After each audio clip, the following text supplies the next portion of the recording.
What then is the option? What's the way out if Parliament is dead against what you guys will say in terms of the other ideas that you have regarding the cost of living in Kenya and the cost of doing business generally? First of all, thank you for having me. I'll take off where my sister just left off. We have a constitution in this country. So we cannot be said that we are being ignored. We have a constitution in this country.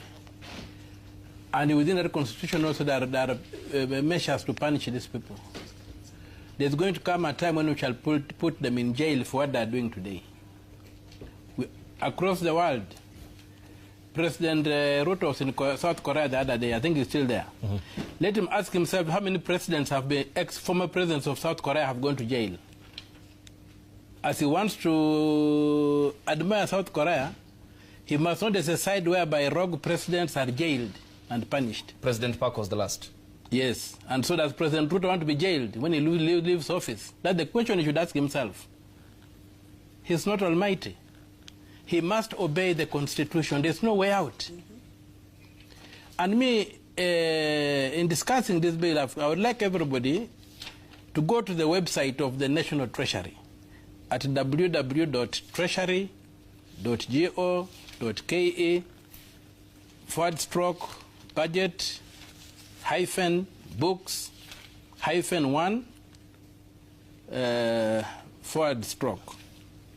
You will find 5 books there which contain the budget estimates of the current government that we are supposed to be discussing, but instead we are being taken the wrong way to discuss the Finance Act or the Finance Bill, which is premature.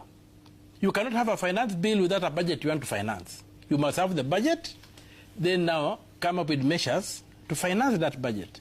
But we are dealing with measures to finance what doesn't exist. But as we look at the budget estimates, the total number is about 4,500 pages. Right now I've read through all of them. And on my first reading, I've identified about 100 billion shillings that is being stolen. 100 billion. And in 2 items, one of them is the repayment of debt. There's about 40 billion shillings there that you cannot explain. Double repayments. When you come down, there's other thing. They call them other expenses. Now, other expenses of what? Our budgeting law, the law, not even a policy, the law requires that every item be identified, what you are going to finance. So you cannot have other expenses, other expenses. No, you must tell us this 10 shillings is going to buy this glass. So the question of other expenses is what you call budgeted corruption. So of that, in that component alone, other expenses of out of those 4,500 pages that are up there is 52 billion shillings. So together 40 billion plus 52 billion, you get 92 billion. That is being stolen, being placed here to be stolen. You see? And so you cannot be talking about there not being enough money that we want to buy, tax everybody, whatever, whatever. What we need is fiscal discipline. And I just want to give you an example. Oh, before you proceed, Senator, you have mentioned a very critical process of our budget-making process. Yes.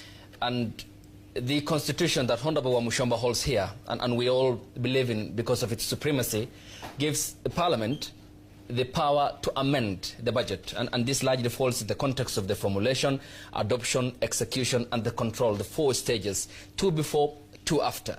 And Parliament is knowledgeable of this fact in regards to the presentation made by the Control of Budget when she appeared before the National Dialogue Committee at the Bomas of Kenya, where her own salary was tripled, yet she was the only officer in that capacity. These are issues that have been flagged. You are the members of Parliament. You can't turn away from this blame of this budgeted corruption and what's contained in the budget that MPs in the Budget Committee do overlook. How do you then clean up your face as the representatives of the people? First of all, for some funny reason, the budget doesn't come to the Senate. But you are fighting for it to come to the Senate, because if you look at Article 249, Clause 3 of the Constitution, it's very clear. It states that Parliament shall ensure that independent commissions, independent officers and constitutional commissions are funded properly. And the estimates of these commissions and independent officers are managed under Article 221, where budget estimates are broadened.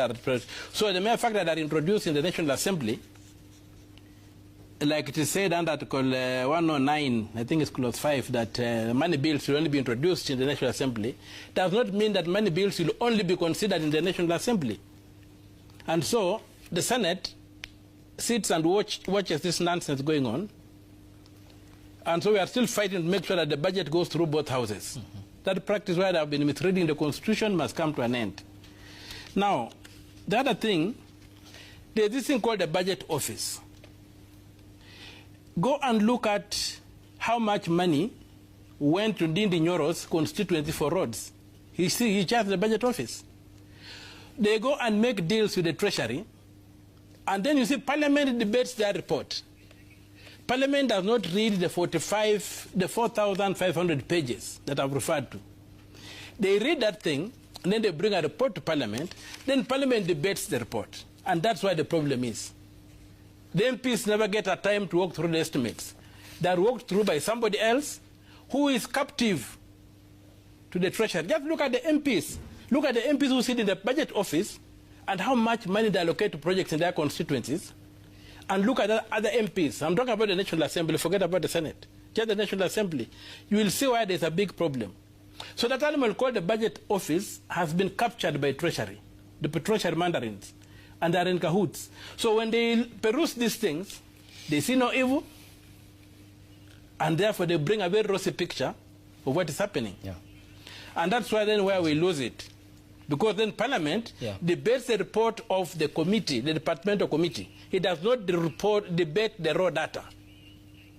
So I would not blame the MPs. Yeah. Personally, yes. No.